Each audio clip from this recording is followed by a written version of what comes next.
Hey, good morning, good evening, good afternoon, wherever you are in the world, and welcome back to the Rebel Reject Create podcast, season 4.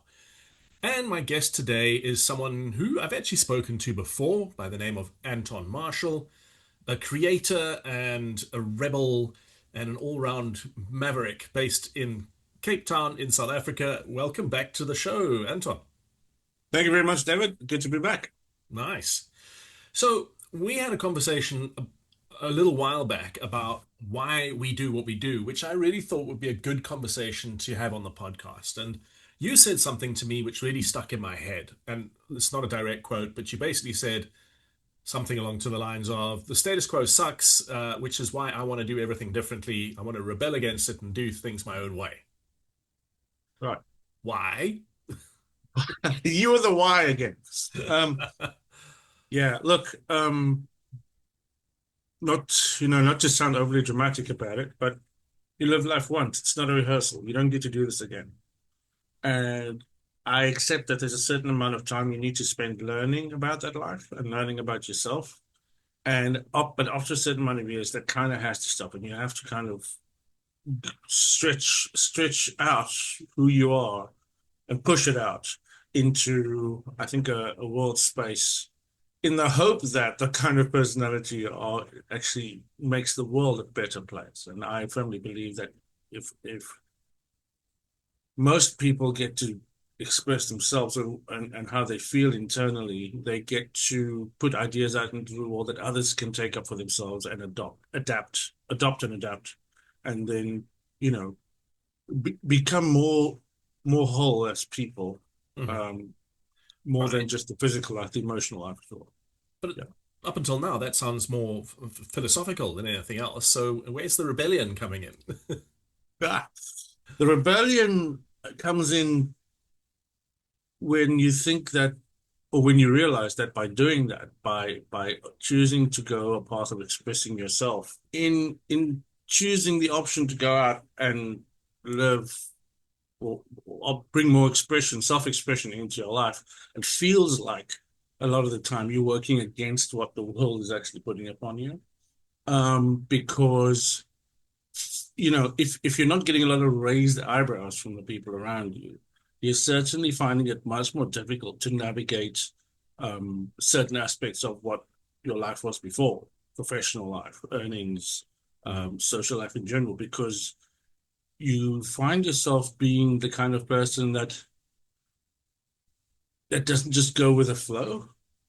And that happens on many levels. The most basic being, I don't really feel I want to be in this meeting right now. So rather not going to go, yeah. It seems like choosing to express yourself becomes a rebellion of sorts because it Right. goes against the system that's put in place, as we know from when we were very young. Yeah. Yeah. Right. So this whole idea of like, well, that's the way everyone else is doing it, so that's the way I'm going to do it. I'm just going to follow these rules, and within that, ultimately, I'm going to find some kind of peace or freedom. We're Mm. basically saying, no, actually not.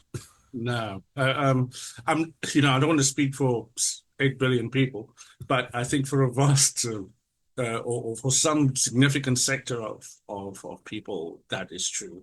Um, you know, a lot of people, many of my friends, were happy to find a job, find a partner, get married, have children, send them to school, blah blah blah. It just doesn't work that way for me. And ironically enough, a large group of my friends have the same feeling. We are a bunch of adults, basically around 50 plus now. None of us have kids. Um, and we all live very interesting lives to various degrees.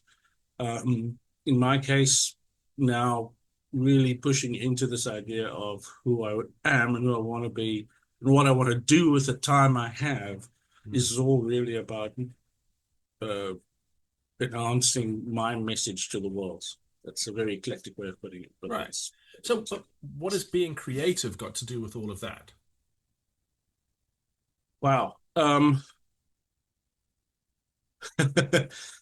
There's creativity, in my view, is in itself an act of rebellion against, as I said, a very systemized, a, an attempt to systemize how people live their lives. Right. And um, maybe it was genetic, maybe it was born this way type of thing. That this whole idea of there's already a planned path ahead of you, and there's a planned Right.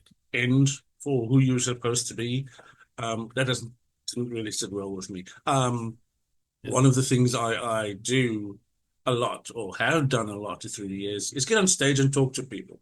And one of the things I've learned in doing that, talk to people through, whether it's a music show, whether it's presenting a show, whether it's doing whatever. I love talking to people because I love the idea that people can get something from you. I love the idea of sending people home happy at the end of an evening of entertainment. Yeah. And that is a simple idea, but it's a very powerful one Yeah. because I think people yearn for that experience. People want to be happy. People want to be happier coming from something than they were going to something. Yeah. And as creatives, you're a designer, you're a singer, you're a painter, you're a this, you're that. That's the point of what you're trying to do. You're trying to send a message. You're trying to provide a message for people that in one way or another helps them feel better about something. Right. I mean, that reminds me that every time I do something really creative, the response of quite a large percentage of people is, "Oh, that's brave." And, Hmm. and it's like, well, that's an interesting choice of words. Yes. Why is it necessarily brave to be creative? Because it means that you put a piece of yourself out there for scrutiny Mm, and potential criticism and sometimes ridicule, to be honest. yeah, But there's risk and reward in that, you know. I guess in a sense that creative people who are putting out their own message tend to fly more on the risk side of that, yeah, of the risk of rebut, the risk of big challenge, the risk of all of that stuff. But when it comes off, when it's honest, and if it's honest, and if you can back up what you're trying to say, the reward is far greater than just, having a product go out in someone else's name. mm. Which is interesting, right? Because typically, I think the whole stereotype about the creative soul is very sensitive, withdrawn, can't deal with the real world. And yet at the same time, when you do something creative, the immediate reaction is, well, that's brave, or, wow, look at the risks you're taking. I Yeah. mean, there's a very strange dynamic packed into this whole concept, right? Yeah, yeah, absolutely. Um, Through the years, we get to speak to, for example, younger artists, for example, that are coming up. And a lot of them show a lot of potential because they're talented and they're good. But there's a certain point at which they come to when an opportunity gets given them, perhaps. And it, a not insignificant portion of those artists do not take that opportunity, Yeah, I or can they back take that it up from my half-heartedly. experience as well. Yes, or they take it half-heartedly, or it's too much work to get there. Well, that's how it's phrased, but that's not really what it's about. It's not too much work to get there. If you wanted something, you'd work for it. Yeah. What So it what is is it? fear. What it is fear. Yeah. Yeah. And And and that fear is all about sorry, and that fear is all about that potential rebuttal, that potential criticism, that potential challenge. this just intrigues the hell out of me because, there's that famous NASA test, which I mentioned, right, where they tested 2-year-olds, so like a nice big control group, and found that basically, 95% of them could be considered creative geniuses. And they retested that control group at intervals until such time as they got to full-blown adults where only 2% of them could still be considered Yeah. creative geniuses. So from birth, it's not like that only a few of us can do this, but somewhere along the line, what happens? The fear takes over, the rules take over, society takes over. Is that what you're struggling with and against? Yeah. Yeah. That is quite a simple or an easy way of digesting or what that whole test was. Actually, what it was actually saying, by my interpretation, was that as children, as kids, you're not hampered by this censorship of shame. You're not hampered by this idea that you might be wrong. you're just gonna bloody do it and have fun with it anyway, right? Yeah. The problem with adults in that same battery of tests, the problem when we got to adults and even executives and or middle management level people is that there was a fear of being wrong about something. Yeah. It was a fear of being wrong and then being called out on it and then being criticized for it and then being devalued because of it. Yeah. And that's very real. I'm not dismissing that as irrelevant. It is extremely real. And that starts, I'm sorry to say, at age 6 when you hit school. Yeah. Well, it starts before that probably, but it's much more systematic and structured once you hit school. Yeah. Right. Right. So, what is your message now then? I mean, we mentioned that you're embarking on a far more rebellious approach to everything that you're doing as a musician, as a maker, as a sort of. I mean, I could almost call you a multimedia artist by now with all the videos and the blogs and the what have you. What's the message? And I'd hesitate to say that there's one message. Well, but what I would say is that that there's probably a challenge. There's probably a challenge. Um, what could I say about myself 10 years from now, 5 years from now? What could I say that I've done that has maybe not changed, but influenced someone's life in a positive way, Hmm. my own included? What what would I have done that if someone came to me and said, "Yeah, Marshy, but in the 30, 40 years that you've been playing music, the question you just asked me, what was your message? Yeah. What would you say was the best part of that? What would you say was the thing you got out of it the most?" And I could say A and I could say B. And then the next question would be, so why didn't you just do that? Yeah. If that was really the best part of your life, why was it such a small part of Ooh. it? You know? Yeah. Yeah. Um, and it's different for different people. For me, I love learning about things. I love, again, expressing ideas, or certain things, certain categories of things.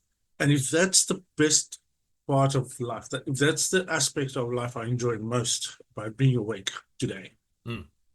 why would that be relegated to something I have to do between finishing work at some office somewhere and going to bed tonight? Yeah. Why shouldn't that be the joy I take out of my life? And at the same time, my interest happens to be run very parallel to this idea that other people benefit from. Other people benefit from what I create. Um, they listen to a song, very few of them, but they listen to a song that I might have written, and they go, "Hey, that was pretty cool. I enjoyed those 3 minutes." Or it Yeah. made me think about my grandma, or whatever. That's a positive outcome, Yeah. you know. It helps people go to a place that that makes life better. And like I said, it's limited. This is not a rehearsal. This is who you are right now. Right. Right. What can you say you're doing to improve your to improve the experience of what you're doing and Right. others and other people as well? But this is not a metric that you that people apply, even to artists. You know, it's about units sold, profit made, tours completed, gold discs collected, exhibitions staged, and so on. I mean, this is completely different.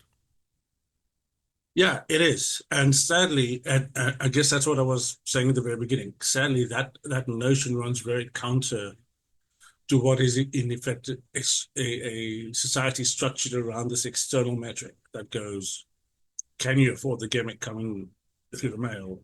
Mm.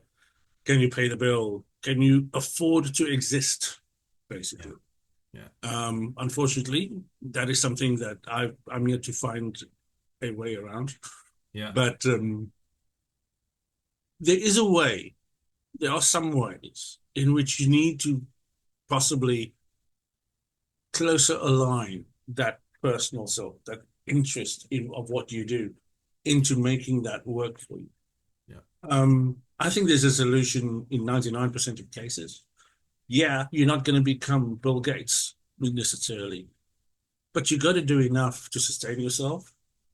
I I think that the first prize is getting to do that with what you want to do. right. Um, I'm not going to be a strike just to say do what you love and you'll never work a day in your life. That's crap. That's very elitist thinking. I'd say you need to try to align how you sustain your life with your interests as far as you can. It might not be 100%, but as far as you can. And 1% is 1%. 1% builds up over time. Yeah, incremental growth.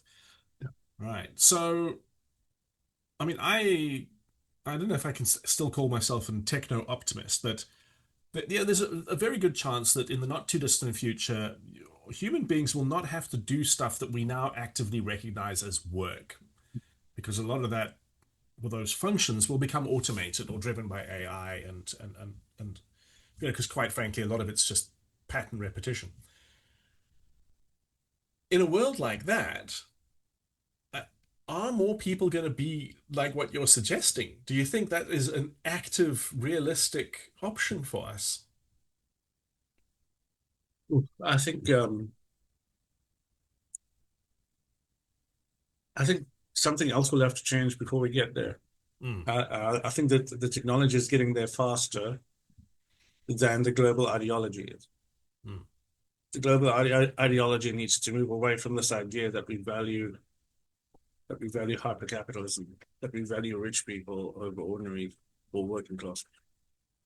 The ideology needs to go to a space of if technology can do all of this for us, surely all of us can benefit from yeah.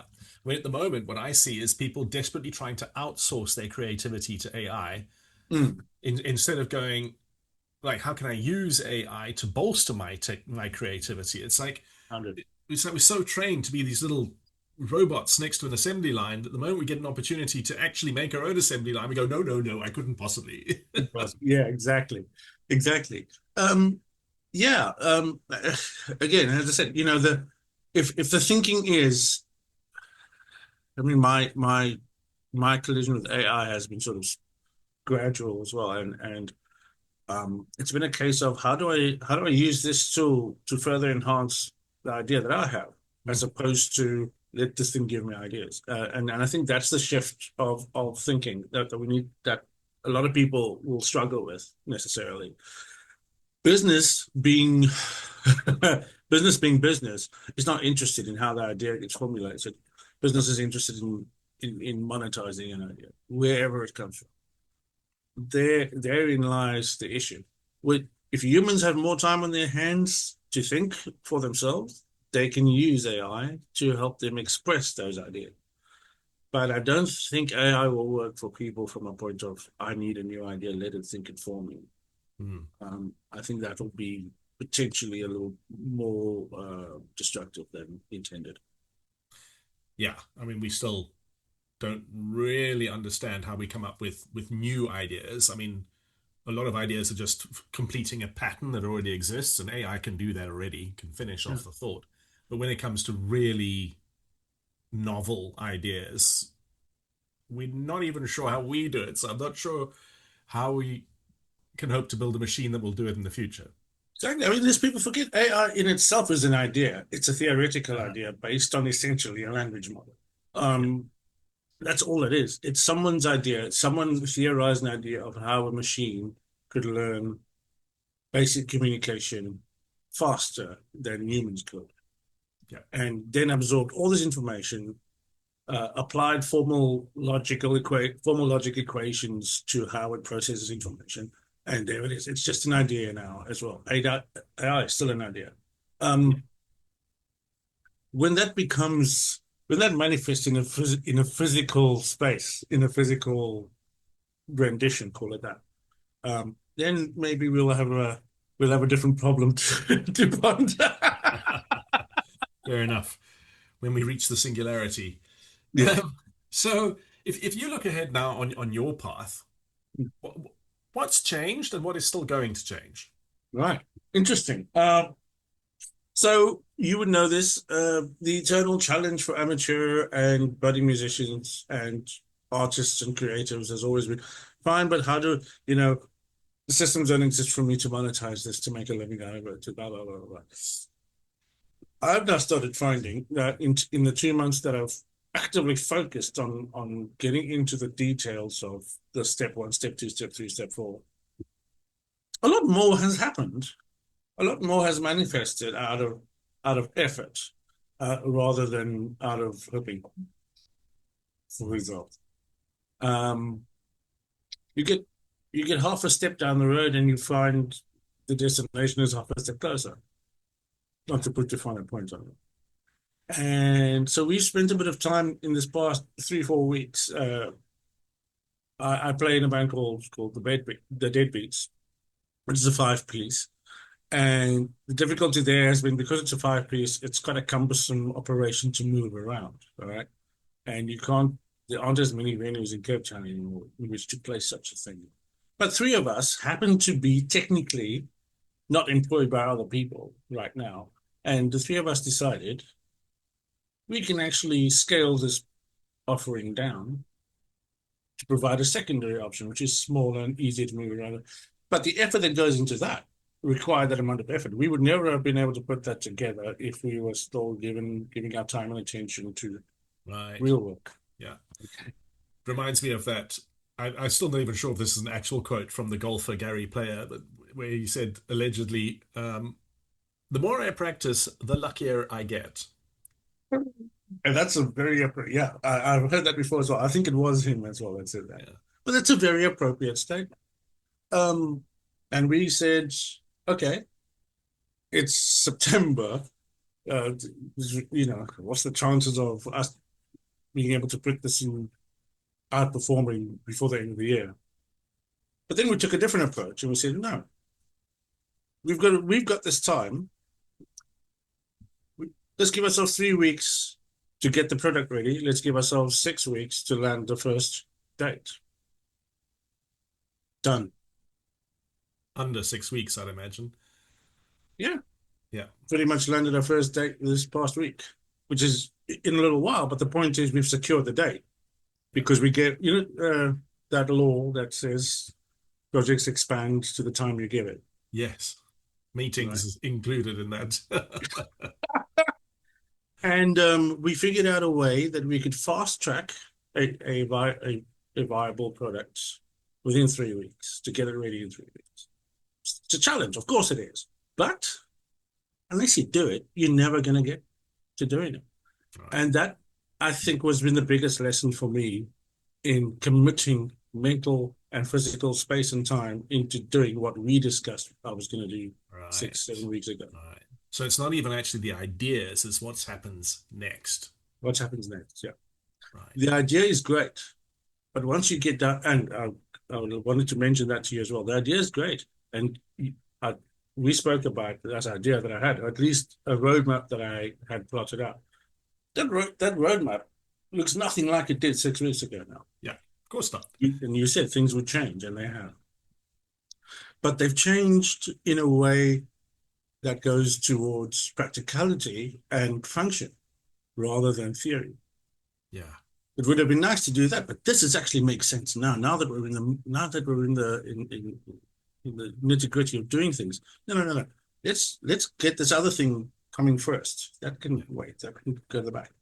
Oh, brilliant. You know, and like I was saying, it's one thing to talk about what you're going to do, but once you're doing it, it's great to have the flexibility and the insight to go, no, what this is actually telling me is actually something different and actually more important, Right. um, more interesting.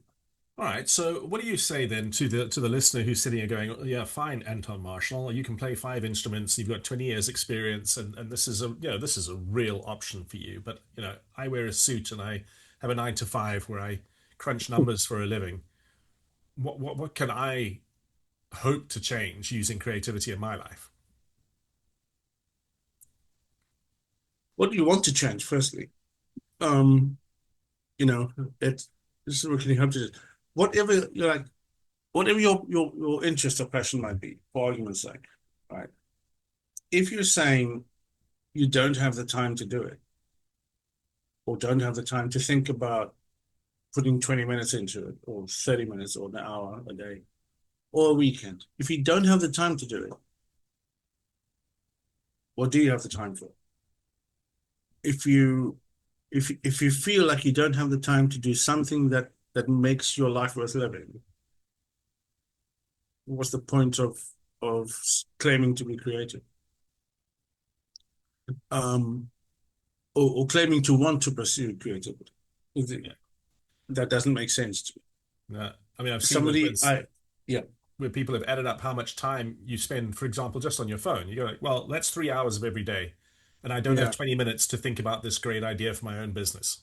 yeah. Somebody threw a very hard truth in my face on one of those when I was uh, watching something somewhere. I forget where. And they said, right, so what you're saying, it was one of the songwriting lectures. What you're saying is, if you don't have the time to sit down and put 20 minutes or an hour into your song today, it's not that you don't have the time, it's that you've made a choice not to do it. Yeah. So you've made the choice to go and watch Netflix or go to Yeah. bed early or Right. sleep in late. So it's not as passive as people like to make out. It's It's active. You've not. made the choice. I'm doing that You've got instead. to make the choice and act on it. You've got Right. to make the choice. Yeah. Yes, people have kids. Yes, people have commitments, all of that stuff. Given. Nobody's saying it's easy. Hmm. But if you're really watching a video like this, what you're making now, what you're doing now is making a choice to either do it or not. Yeah. Cool. Anton, it's been really cool chatting to you. I think that's a fantastic note to end on. Thank you so much for coming along to chat on Rebel, Reject, Create again. Of course, all your links and stuff will be below in the show notes. Is there anything you want to bring to people's attention right now that they should look for on your channels? Look, the the content and all of that stuff is coming through sporadically. All I can ask for people to do is check back regularly, subscribe to the things that need subscribing to, which is the YouTube, the website, and or the newsletter. There's always something interesting to talk about. There's always something interesting to pick up. Um, Aside from the projects and the stuff that we're doing, if you happen to live in Cape Town, this is a great place. Come and find me when I'm doing something and come and say hi. All right. If you're from around the world, Send me an keep an email. eye out for the weird and wonderful stuff like I talk about and my friends talk about. Um, I'm in the space now where I get to say to people, you know what? It's not just about saying stay creative. I'm trying to do it myself. And Right. trying is a big word. It's a loaded word, but you're either doing it Oh, you're not. a small bit, a big bit, you hold whatever, but just do it. Just do it. All right. Thank you, Anton. And Thank you thanks very much, everybody for David. tuning in and listening to this episode of the fourth season of Rebel Reject Create. There's plenty more where that came from. Until next time, ciao.